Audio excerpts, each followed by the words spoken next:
tiba waktumu. Ku percaya kuasa-Mu memulihkan hidupku. Waktu Tuhan pasti yang terbaik, walau kadang tak mudah dimengerti. Lewati cobaan, ku tetap waktu Tuhan pasti yang terbaik. Kita berdoa, Tuhan Yesus yang baik, Tuhan Yesus yang mengasihi kami semua, yang mengerti kami apa adanya, yang menerima kami apa adanya. Terima kasih Tuhan Yesus untuk kesempatan malam ini. Kami boleh kembali beribadah dan dimuliakanlah Engkau Tuhan. Dimanapun umat-Mu saat ini berada, berapapun kami yang menyaksikan acara ini, baik langsung ataupun tidak langsung Tuhan, ku percaya kuasa-Mu melawat kami semua.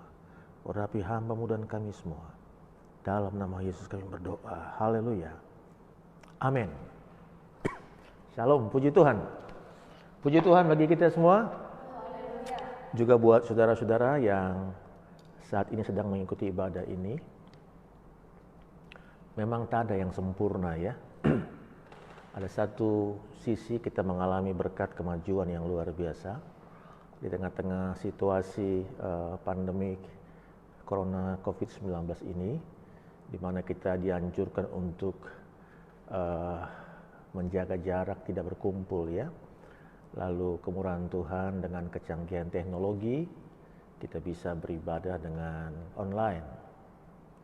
Tapi ada juga yang mengeluh, nggak punya pulsa, nggak punya kuota.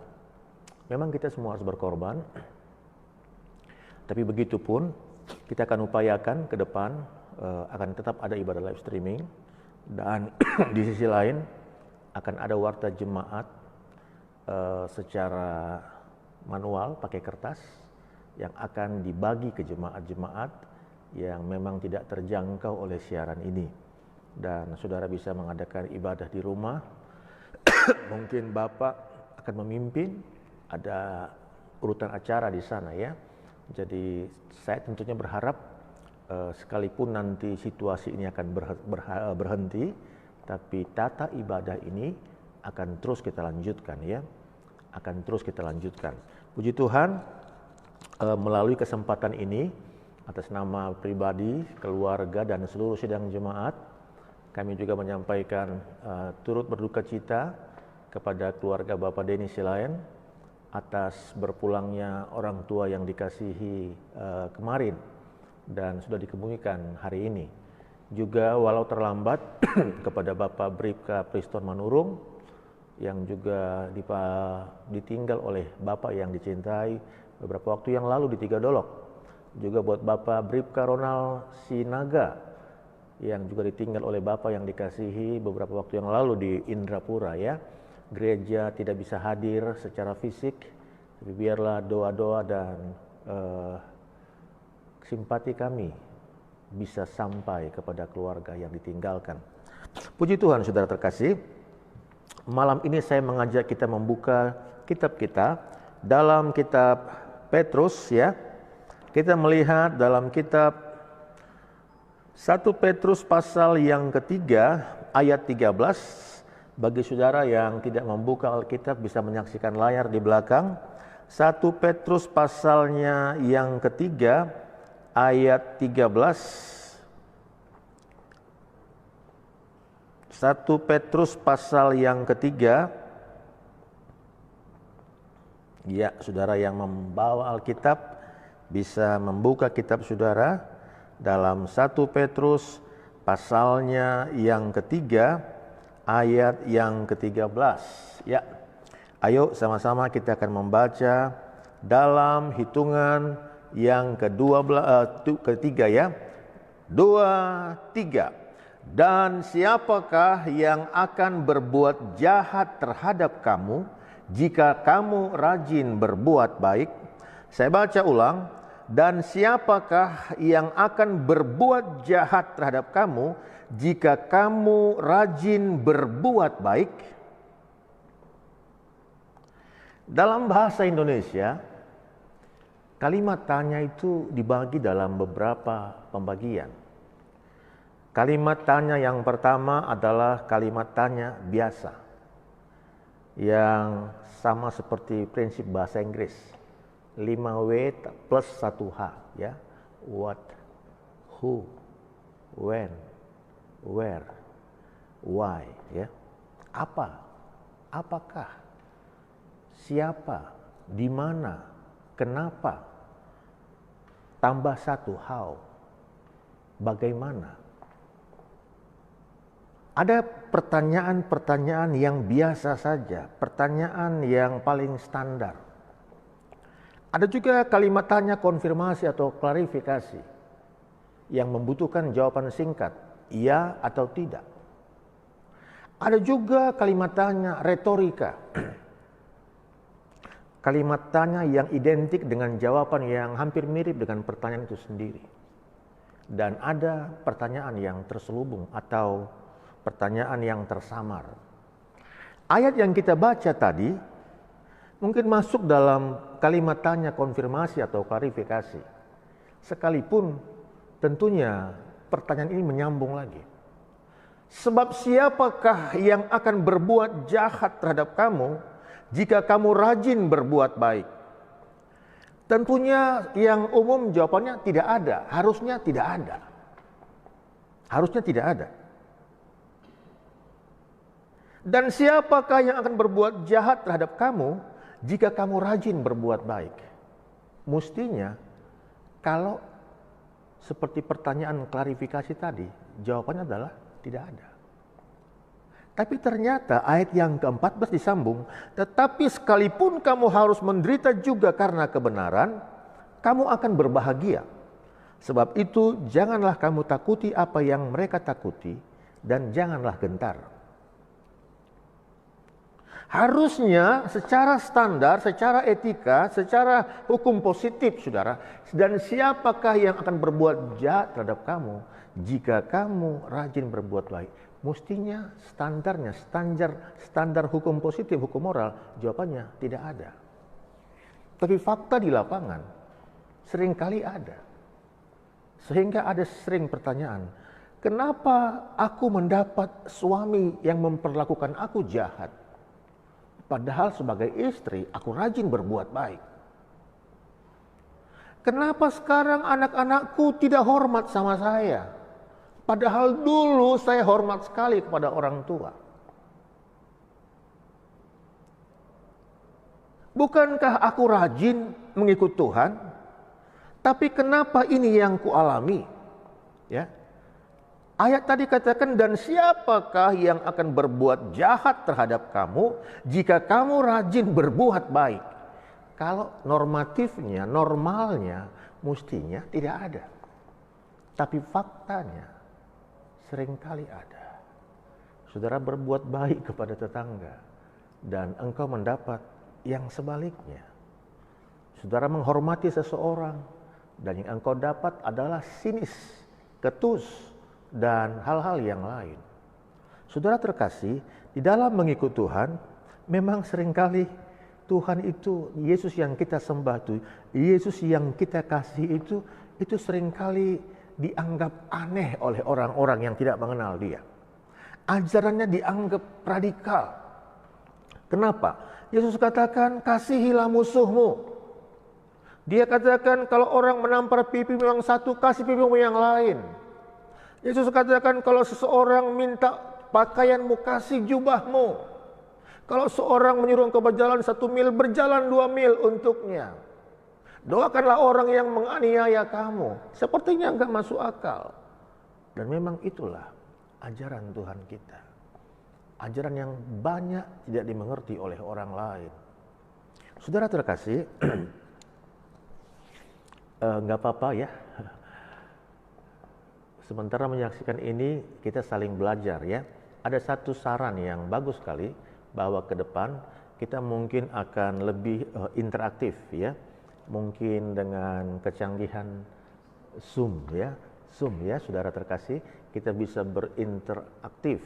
Mungkin 1-2 hari sebelum siaran live streaming, kita akan share, kita akan bagi kesempatan saudara boleh bertanya tentang hal-hal yang memang sangat relevan dalam situasi sekarang. Tidak sedikit tafsiran-tafsiran. Ada yang berkata sebentar lagi akan kiamat. Ada yang berkata sebentar lagi antikris, ada yang berkata sebentar lagi pengangkatan. Mungkin saudara dibuat bingung ya. Itu sebabnya nanti akan diberi kesempatan kepada saudara yang mungkin rindu menyampaikan pertanyaan tentang akhir zaman, sehingga kita bisa interaktif, kita tanya jawab dan mungkin saling belajar mengajar ya. Sama-sama kita beri kesempatan. Saudara terkasih, saya mulai dengan satu topik yang sederhana. Apakah itu dosa? Kalau jawaban teologi, dosa itu adalah pelanggaran terhadap hukum Allah. Itu jawaban standarnya, pelanggaran akan hukum Allah.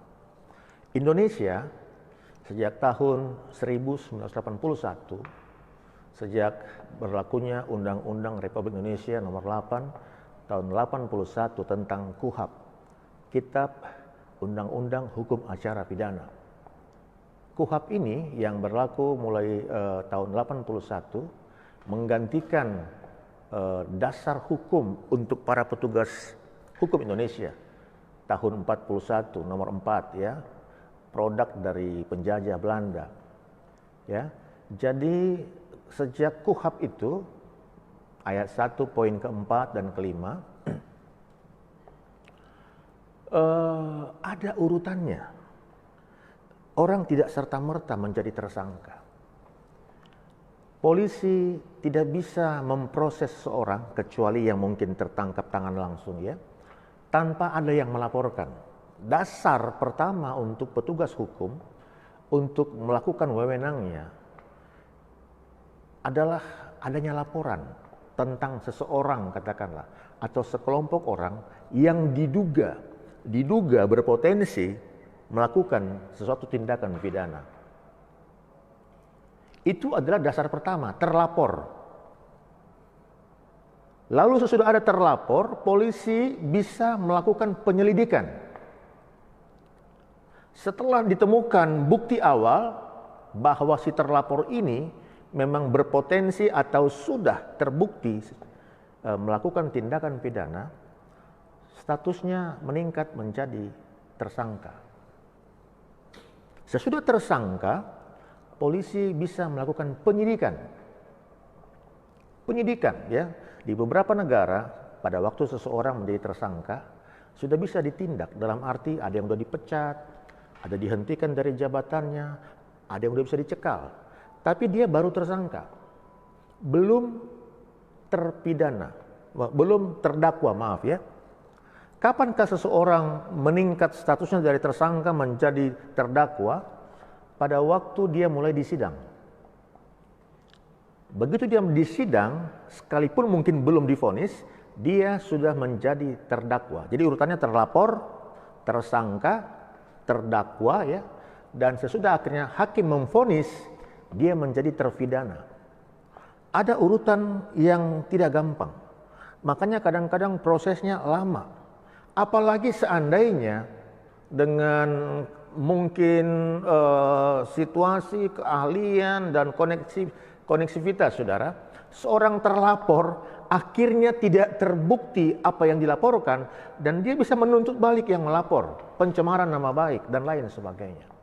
Jadi untuk menetapkan seseorang dari terlapor naik ke tersangka, naik terdakwa dan terpidana, divonis, dihukum saudara, itu butuh proses dan waktu. Tapi ternyata dari hukum Tuhan tidak selalu seperti itu. Coba kita lihat dalam kitab Yakobus ya. Yakobus pasal yang keempat ya. Yakobus pasal yang keempat Coba kita melihat dalam ayatnya yang ke-17. Yakobus pasal yang keempat, ayatnya yang ke-17. Coba lihat saudara. Jadi jika seorang tahu bagaimana ia harus berbuat baik, tapi ia tidak melakukannya, ia berdosa. Jadi jika seorang tahu bagaimana ia harus berbuat baik, tapi ia tidak melakukannya, ia berdosa. Hari-hari ini ada hal-hal yang seringkali aneh ya. Satu waktu kami berkunjung ke Disneyland di California. Lalu sebelum kami masuk ke lokasi, guide sampaikan kepada kami kalimat ini. Bapak Ibu, tolong, jangan anggap ini seperti di Indonesia. Seandainya nanti Bapak Ibu di lokasi Disneyland itu tiba-tiba melihat seorang tua jatuh, jangan tolong. Jangan sentuh dia. Yang terbaik hubungi petugas. Hubungi orang berseragam yang pakai tanda pengenal di sana. Kalau ada petugas kepolisian lebih bagus. Jadi kalau Bapak Ibu melihat seseorang terjatuh, walau sudah tua, tolong jangan sentuh dia. Jangan tolong dia. Yang paling aman, biarkan dia. Nanti kalau Bapak Ibu ketemu anak kecil dengan orang tuanya, jangan sok ramah katanya. Jangan kayak seperti di Indonesia, cakep banget ya. Saudara, kalau orang tuanya keberatan, Anda bisa dituntut katanya. Saya tertarik kepada kalimat pertama tadi. Seandainya Bapak Ibu menyaksikan orang jatuh, jangan tolong. Biarkan, hubungi petugas, dan lain sebagainya. Sama seperti yang sering terjadi dalam situasi kecelakaan, akhirnya orang takut menjadi saksi dan membiarkan dan lain sebagainya. Tapi dalam kitab Yakobus pasal yang keempat ayat 17 tadi. Jadi jika seorang tahu bagaimana ia harus berbuat baik, tapi ia tidak melakukannya, ia berdosa. Kalau KUHP tadi, kitab undang-undang hukum acara pidana tadi, untuk menetapkan seorang bersalah dan divonis, itu butuh banyak waktu dan proses. Tapi firman Tuhan berkata, jika seorang tahu bagaimana ia harus berbuat baik, tapi ia tidak melakukannya, ia berdosa. Jadi menurut Alkitab, berdosa itu bukan hanya karena dia berbuat kesalahan, tapi karena tidak berbuat kebaikan pun itu dosa. Tahu bagaimana harus berbuat baik, tapi tidak melakukannya, ia berdosa. Bukan ia akan berdosa atau ia sudah berdosa, ia berdosa. Jadi saudara terkasih, kembali ke dalam firman Tuhan tadi. Kenapa firman Tuhan katakan tadi, jadi siapakah yang akan berbuat jahat terhadap kamu jika kamu rajin berbuat baik? Tetapi sekalipun kamu harus menderita, itu adalah kasih karunia Tuhan. Kita disuruh berbuat baik, bukan supaya kita selamat. Kita berbuat baik karena kita sudah diselamatkan oleh Tuhan. Saudara terkasih, hari-hari ini kita bisa berbuat baik lewat handphonemu yang membagikan tayangan ini kepada orang-orang lain. Engkau sedang berbuat baik. Membagikan tayangan ini supaya orang lain juga tahu dan menyaksikannya, engkau sudah sedang berbuat baik.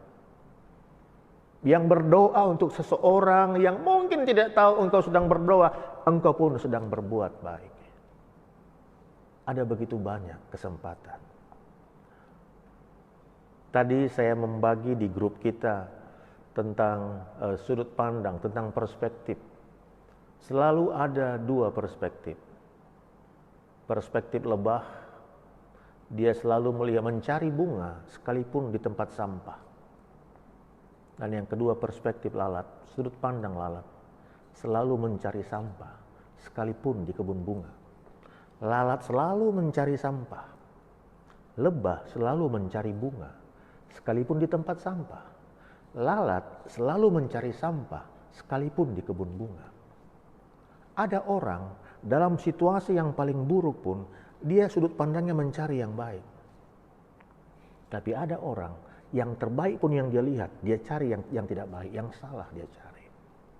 Dan pada waktu aku share itu kepada kelompok rekan-rekanku hamba Tuhan, ada yang bilang, ya Pak Pendeta, tapi lebah dan lalat kan punya sayap. Dia bisa terbang kemana saja dia mau. Sementara aku nggak punya sayap. Aku hanya bisa berdoa dan aku tidak tahu apakah doaku sampai atau tidak. Kata rekanku tadi. Lalu ku balas, kalau gitu menurut Bapak, kalau ditanya, Bapak mau jadi yang mana? Jadi lalat, jadi lebah, atau jadi manusia? Kenapa? Karena ada orang yang tetap nggak bersyukur. Tetap nggak bersyukur.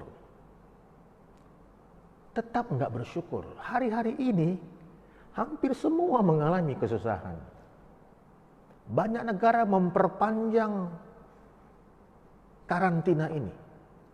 Banyak analisa mungkin sampai Agustus, sampai Juli, sampai bulan sekian.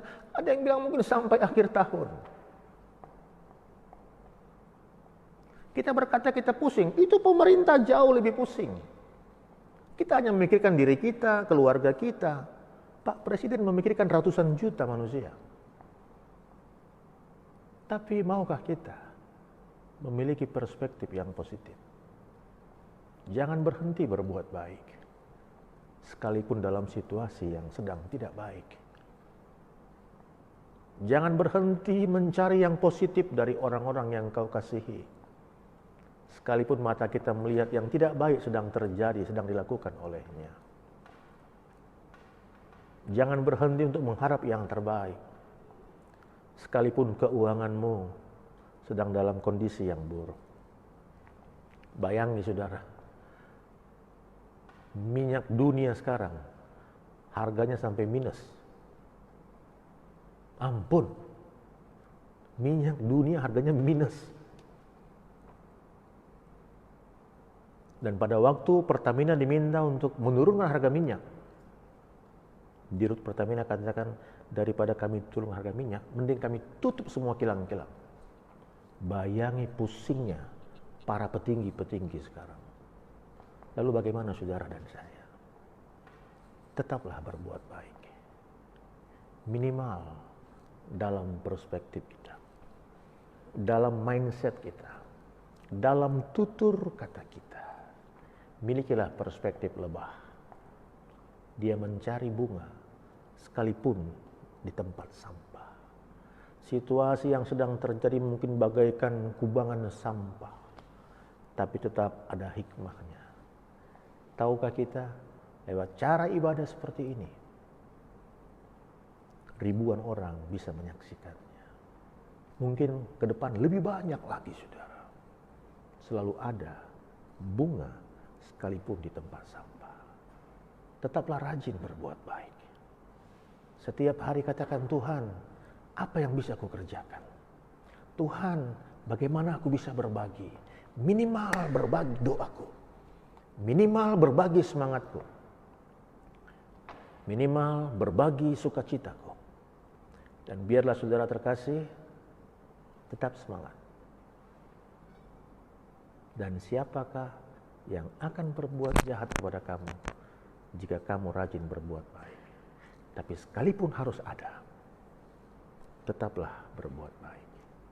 Berbuat baik kepada suami, berbuat baik kepada istri, berbuat baik kepada orang tua, berbuat baik kepada anak-anak, berbuat baik kepada mitra-mitra, rekan kita, tetangga kita.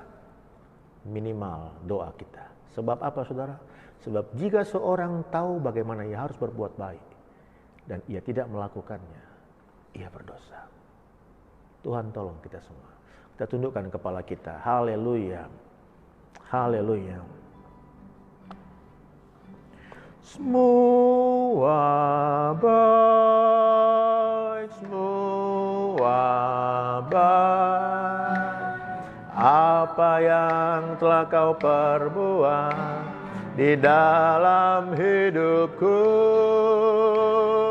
semua baik, sungguh teramat baik. Kau jadikan hidupku berarti semua baik, semua baik, semua baik. Apa yang telah kau perbuat di dalam hidupku, semua baik, sungguh teramat baik. Kau jadikan hidupku berarti. Saudara bisa memilih. Apakah terus mengeluh? Apakah terus khawatir? Atau kita berkata, Tuhan, aku mau naik kelas. Aku berserah padamu Tuhan. Hari ini seluruh dunia menderita. Seluruh dunia sedang menjerit. Tapi biarlah jeritan kita, jeritan berkata, aku berserah padamu Tuhan. Istri-istri yang dikasari oleh suami. Mungkin engkau berkata, Tuhan, bukankah aku rajin berbuat baik kepada suamiku? Tapi kenapa ini balasannya? Tak ada yang salah di sana. Engkau sedang mendapatkan kasih karunia dari Tuhan. Sebab jika seorang harus menanggung penderitaan yang tidak seharusnya ia tanggung, itu adalah kasih karunia. Kata 1 Petrus pasal yang kedua. Jika seorang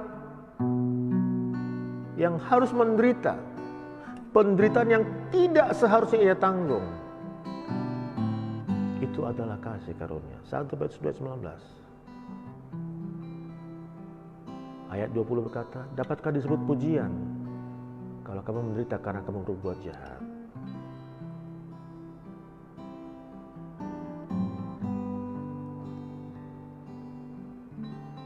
Semua baik, semua baik.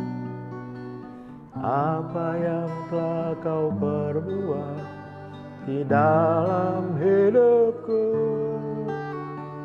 semua baik, sungguh teramat baik. Kau jadikan hidupku ayo bernyanyi saudara yang di rumah, semua baik, semua baik, semua baik. Apa yang kau perbuat di dalam hidupku, semua baik, sungguh teramat baik. Kau jadikan hidupku berarti semua baik, semua baik, semua baik. Apa yang telah kau perbuat dalam hidupku, semua baik, sungguh teramat baik. Kau jadikan hidupku berarti. Mungkin engkau berkata, Tuhan, keadaanku buruk. Tuhan, keuanganku buruk. Aku kena PHK Tuhan, aku dirumahkan Tuhan. Aku di dalam situasi keluarga yang buruk, kata kita. Mari miliki perspektif lebah. Mencari bunga di tumpukan sampah sekalipun. Mencari hal yang positif dalam situasi terburuk sekalipun. Lewat tayangan ini, aku katakan betapa baiknya hal positif dalam situasi pandemik ini. Injil diberitakan ke seluruh dunia. Lewat segala situasimu, engkau bisa semakin mengenal Tuhan secara pribadi. Kita bernyanyi, semua baik, semua baik. Semua baik, semua baik. Apa yang telah kau perbuat dalam hidupku,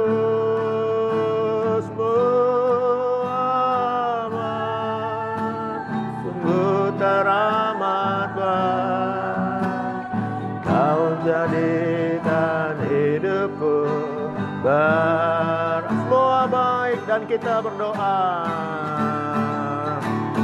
Semua baik, semua baik.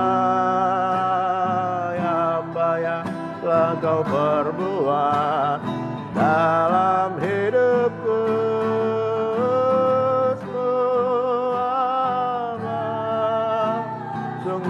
teramat baik. Kau jadikan hidupku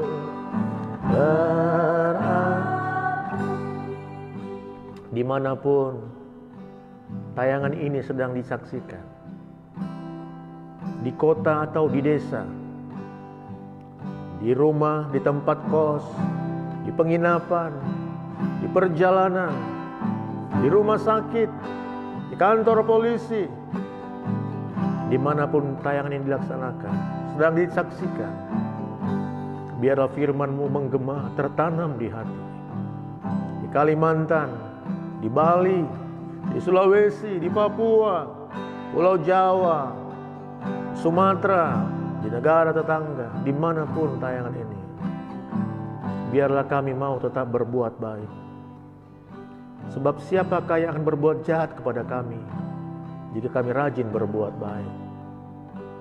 Tapi sekalipun kami harus menderita, maka itu adalah kasih karunia Tuhan. Beri kami semangat Tuhan dalam situasi yang sedang terjadi hari-hari ini.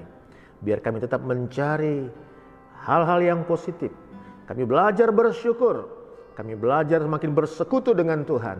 Kami belajar dari firman-Mu, penggenapan firman Tuhan. Terima kasih Tuhan. Kuatkanlah oleh Roh-Mu ya Tuhan. Kuatkan kami semua yang menyaksikan tayangan ini. Kuatkan para istri yang sedang disakiti, para istri yang sedang disia-siakan. Kuatkan juga para pekerja yang sedang dirumahkan. Kuatkan para pekerja Tuhan yang sedang dirumahkan. Kuatkan para pekerja juga yang sedang mengalami pengurangan-pengurangan dalam banyak hal Tuhan. Dan biarlah kami tetap berserah kepada Tuhan. Terima kasih Bapa yang baik. Buat pimpinan kami yang kami kasihi, Bapak Presiden Jokowi, berkati dia dengan hikmat yang luar biasa, dengan kesehatan, dengan kekuatan Tuhan, dengan hikmat yang luar biasa. Istri anaknya Engkau lindungi Tuhan. Para menteri kabinet kerja Engkau berkati. Panglima TNI, Kapolri, Kepala Satuan Darat, Laut, Udara Tuhan. Baik juga para Pangdam, Kapolda, Gubernur. Demikian para Kapolres, Dandim, dan Ramil, Wali Kota, Bupati Tuhan. Para camat, lurah, sampai Kepling kami serahkan dalam tangan Tuhan. Terkhusus buat para petugas medis yang ada di barisan terdepan Tuhan, yang sedang menghadapi para pasien dalam pengawasan Tuhan. Tuhan berkati para medis Tuhan. Berikan mereka stamina, berikan mereka semangat dan hati yang mampu tenang Tuhan, sehingga mereka bisa memberikan pelayanan yang terbaik Tuhan. Berdoa buat umat-Mu yang terpisah satu sama lain, keluarga, suami dan istri. Engkau pagari semuanya Tuhan. Terima kasih Bapa yang baik. Kami berdoa buat Bapak Silayan yang sedang berkabung atas dipanggilnya orang tuanya dan telah dikebumikan siang tadi. Biarlah penghiburan dari Tuhan bersama dengan beliau. Terus berkati Tuhanku buat Bapak Johnson Sitorus, buat Kevin Setiawan Ginting, buat Bapak Boy Tambah, buat Sanju Naidu Tuhan, bahkan saudara-saudara kami yang lain yang tak kami sebut namanya. Tuhan tahu yang terbaik untuk kekasih-kasih ini. Terima kasih Bapak yang baik. Kami serahkan seluruh keluarga kami, orang-orang yang kami kasihi dimanapun berada. Kami serahkan seluruh hidup kami, seluruh sidang jemaat Tuhan, kota kami, bangsa kami, dan juga seluruh gereja Tuhan dimanapun berada. Kita akhiri ibadah ini, kita berdoa mengangkat tangan kita. Pada akhirnya kekasih dalam Tuhan Yesus Kristus, kita terimalah berkat, anugerah, damai sejahtera dari Bapa di sorga, dalam nama Tuhan Yesus Kristus dan Roh Kudus Allah bersama kita semua hari ini sampai Maranatha. Di nama Yesus kami berdoa, sama-sama katakan haleluya dan amin. Haleluya, amin. Puji Tuhan. Saudara, tetap semangat, dan hari Minggu kita tetap akan ibadah live streaming seperti sekarang ya. Stay at home ya, tetap semangat. Tuhan Yesus memberkati kita semua. Shalom.